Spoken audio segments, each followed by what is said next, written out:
ये है माँ मीनाक्षी, वो देवी जिन्होंने पूरी दुनिया को जीतने के बाद सीधे स्वर्ग और वैकुंठ पर हमला बोल दिया, इंद्र को हराया, देवताओं को घुटने टेकने पर मजबूर कर दिया और यहाँ तक कि भगवान विष्णु के धाम को भी अपने अधीन कर लिया और फिर अपनी सेना लेकर वो कैलाश पर्वत पहुंच गई, साक्षात महादेव को ललकारने।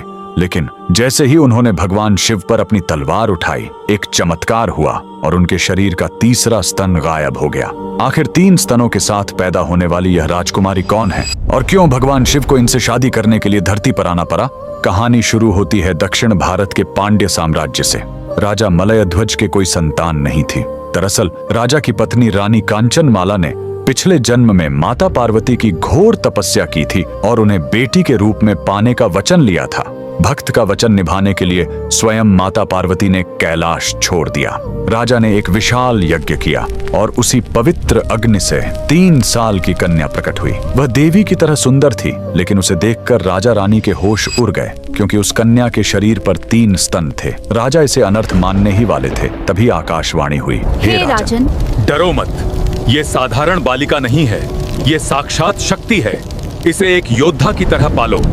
जिस दिन ये अपने होने वाले पति को देख लेगी, इसका तीसरा स्तन अपने आप गायब हो जाएगा। राजा ने उसे बेटों की तरह पाला और उसका नाम रखा मीनाक्षी। पिता की मृत्यु के बाद मीनाक्षी गद्दी पर बैठी। उन्होंने विश्व विजय की यात्रा शुरू की। जो भी राजा सामने आया वो मीनाक्षी की तलवार के आगे टिक नहीं पाया। धरती जीतने के बाद उन्होंने स्वर्ग पर चढ़ाई की और देवराज इंद्र को भी हरा दिया। उनकी भूख यहीं शांत नहीं हुई। वो अपनी सेना लेकर भगवान विष्णु के धाम वैकुंठ पहुंच गईं। वहां भी उनकी शक्ति के आगे कोई नहीं टिक पाया। अब उनके अहंकार की कोई सीमा नहीं थी। उन्होंने सोचा, अब मैं कैलाश को भी जीतकर शिव को अपने अधीन करूंगी। अपनी विशाल सेना लेकर मीनाक्षी कैलाश पर्वत जा पहुंची। नंदी और शिवगणों को हराते हुए वो सीधे महादेव के सामने खड़ी हो गईं। मीनाक्षी ने जैसे ही शिवजी पर वार करने के लिए अपनी नजर उठाई, उनकी नजरें महादेव की शांत आंखों से मिली और उसी पल मीनाक्षी का तीसरा स्तन गायब हो गया। उनके हाथ से तलवार छूट गई और वो युद्ध के मैदान में ही शर्म से झुक गईं। भविष्यवाणी सच हो चुकी थी। वो समझ गईं कि यह साधारण योगी नहीं बल्कि उनके स्वामी हैं। महादेव ने मुस्कुराते हुए कहा, देवी, तुम्हारा जन्म ही मुझसे मिलन के लिए हुआ है। मैं जल्द ही मधुरै आऊंगा। इसके बाद धरती का सबसे भव्य विवाह हुआ।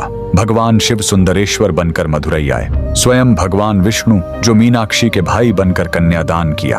आज भी मधुरै का मीनाक्षी अम्मन मंदिर उसी शक्ति का प्रतीक है। वहाँ आज भी पहले रानी मीनाक्षी की पूजा होती है और बाद में भगवान शिव की। नारी शक्ति के इस अद्भुत रूप के लिए कमेंट में लिखें, जय मां मीनाक्षी।